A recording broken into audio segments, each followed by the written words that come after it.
Growing up as a kid, I was absolutely fascinated with video games. The arcade was a place of wonder and astonishment, and I have no shortage of great memories from the 20 or so years that they dominated my free time. When it came to home systems, however, it actually took me a while to appreciate what was out there. I always saw the cutback versions of console games as a compromise not worth making. Of course, as time would go on, my desire to play games at home would trump these sensibilities, and I would try to play what was available to me. Unfortunately, my family was not well off financially, and what was available to me was often games that had to be pulled from the bargain bins at places like KB Toys. In this episode, we will go over some of the home games that live vividly in my memory from those days. So sit back, relax, and get ready for the games I was stuck with as a kid.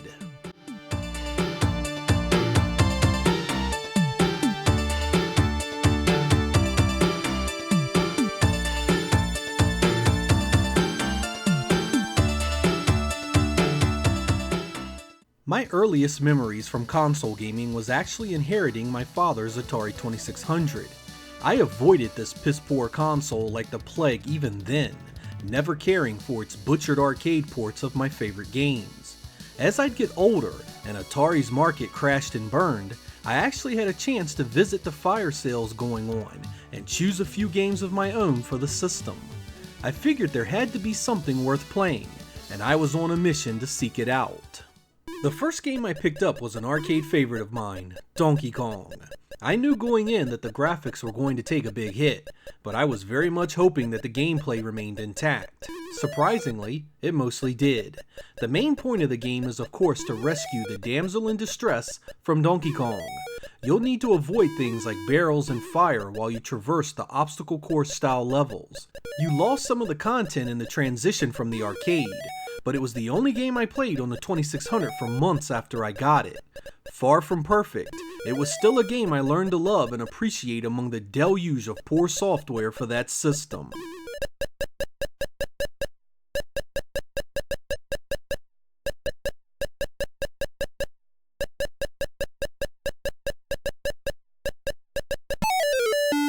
After I ran Donkey Kong into the ground, I was finally able to convince my parents to get a new game, and that was Demon Attack.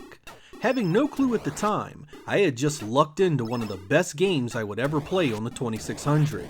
Resembling the game Phoenix at times, this shoot-'em-up pits waves of enemies trying to destroy you. They come in different forms with different attacks and speed levels. It's really challenging, and one of the better looking and sounding 2600 games I personally owned. This one is also responsible for one of the few times my father and I bonded over anything. We would try to beat each other's scores, often playing together in sessions for long periods. I can't help but to appreciate the game for that, and Demon Attack was definitely a bargain bin winner.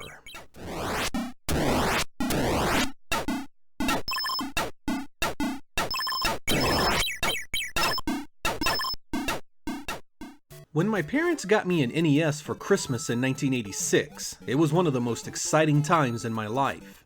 I had friends that had gotten the system way before then, and had been exposed to the likes of Super Mario already. Finally, I had a system that could give me close to an arcade experience. That first year of ownership had been brutal, however. I had seen many of my classmates get awesome games like Contra and Castlevania, but I was still playing Super Mario Bros. I'd get lucky and borrow a game for a few days here and there, but ownership had eluded me of my own great game library. That was until a fateful trip to KB Toys yielded me one of the best games I had ever played up until then. Rygar had been a completely unknown quantity to me when I pulled it out of the bargain bin. I had never heard of it, never seen the original arcade on which it was based, and none of my friends had it. It must not have sold very well either, because it was the cheapest game in the store, $20 or so if I recall correctly, and the primary reason I had to choose it. It looked great on the back of the box though, so I was hoping it was the right choice. And damn did I have no idea just how lucky I'd gotten. As it turned out, the home version of Rygar for the NES was an action-adventure platformer similar in design to games like Metroid. It was open world, and you had the ability to visit each of its areas at will. There were roadblocks along the way that required new powers and abilities, which you could get by defeating boss characters littered around the world. Once you were fully equipped, you made your way to the fortress in the sky to take on the game's ultimate baddie, Ligar. There was also a system in place to power up your character and heal yourself, adding RPG elements at a time when it was almost unheard of. It also had an absolutely incredible soundtrack, belting out tunes that easily hung with greats like Castlevania. The only drawback was the complete lack of a save or password system for such a very long game. Turning the system off meant losing everything, so leaving the system on pause was the only recourse. Rarely would I get so lucky pulling a game so cheap that ended up so good from the bargain bin, but Rygar was definitely a winner.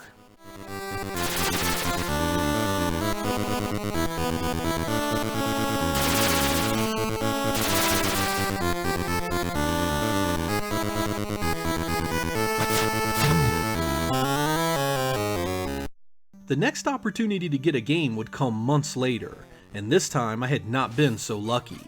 I had been a big fan of the movies as a kid, so when I saw the box art for Jaws, I just knew it was a winner. How could it not be?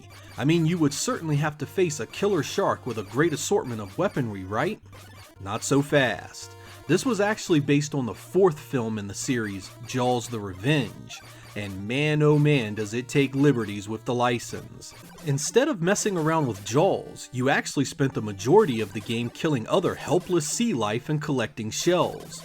This is used as a form of currency so you can buy items and upgrades to better prepare yourself for the battle with Jaws. The gameplay here is basically a style of random battles that give way to a simple shoot 'em up. It isn't so much that Jaws is an outright terrible game, but more that it's boring in one note. This was my only new game for months, however, and I played the absolute hell out of it. So good did I get at it, I could beat it without losing a single life. It was definitely a case of making the best of a bad situation, and despite its questionable quality, I still have very fond memories of playing it.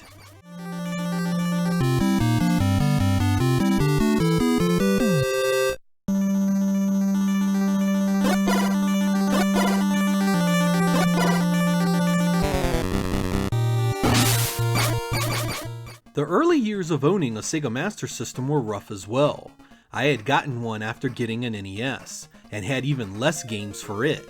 Worse, when given the chance to actually get a game, few stores in my areas even carried games for it, meaning that I always ended up coming home with an NES game anyway. When I finally did get a few games for the Sega Master System, they left a lot to be desired. They were always bargain bin rejects, and I always seemed to end up with sports games. One of the first games I got for the Sega Master System was Pro Wrestling, mainly because I was a huge WCW fan as a kid, and the idea of being able to live out my own fantasies within a wrestling game really appealed to me. Of course, the experience here was rather simple in execution, but I made the best of it, learned the moveset, and played the heck out of it. It was based on the arcade game Body Slam, which was actually an all-female wrestling game from Sega, with the home version being completely repurposed with a male cast of characters. There were a number of wrestling leagues you could play through to gain certain titles, and each team of wrestlers had their own unique look and moves. It had a bunch of great submissions too, making some of the teams great for punishing your opponents and making them give up. Since Sega Master System games came so infrequently to me, I ended up pouring copious amounts of time into this, and it ended up one of my favorite games for the system. What it lacked in sound and graphics was easily made up for in personality. It's not going to win any awards, but pro wrestling is no less one of my favorite experiences on the system.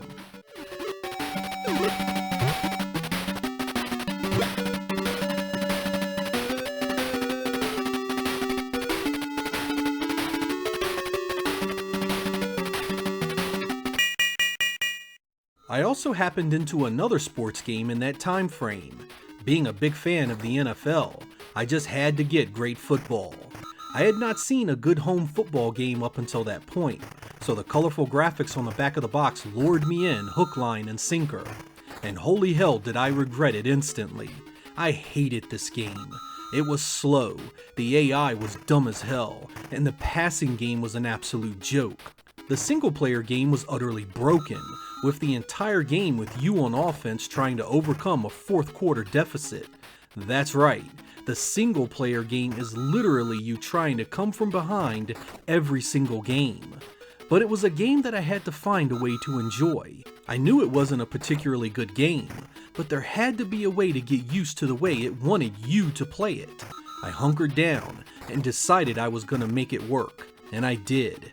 I quickly realized that the running game was key to success, and I used it to great advantage. I never got so good at the game to overlook its shortcomings, but I did eventually get to the point where I would enjoy a game here and there. The Sega Great Sports series was never what I'd call the cream of the crop, but with enough patience and tolerance, you made do with what they gave you. One of the very last times I had to suffer the injustice of being relegated to the bargain bin by my parents was the purchase of Space Harrier 2 for the Sega Genesis. I had gotten the system for Christmas of 1989, and the games were terribly expensive in my area. Stuff like Revenge of Shinobi was often $60 to $70 depending on the retailer, making getting a Genesis game out of my mom and dad even tougher than getting an NES or Sega Master System game. But I was at KB Toys at just the right time, and Space Harrier 2 was marked down just enough to put within striking distance of my meager allowance. I was a major fan of the arcade original, and I just knew my new powerhouse 16-bit Genesis would do the franchise justice. Holy hell was I completely full of it. It was a slideshow next to the arcade original. The smooth scaling was replaced by enemies that literally flashed to and from the screen in different sizes. I learned right there that while the Genesis was a great piece of hardware, it lacked the sprite scaling abilities of its arcade big brother. This left a game that was devoid of the graphical excellence of the arcade, but I had chosen it, and I again would make do. There was so much less stuff on screen, so much less color, and even the soundtrack took a major hit. Gone were the epic tunes of the original, replaced by a subdued soundtrack that failed to add to the action. I did end up getting good enough at the game to get some enjoyment out of it, however, but that was the necessity of the situation, and once I got my first job later that year, I gratefully said goodbye to the trusty old bargain bin.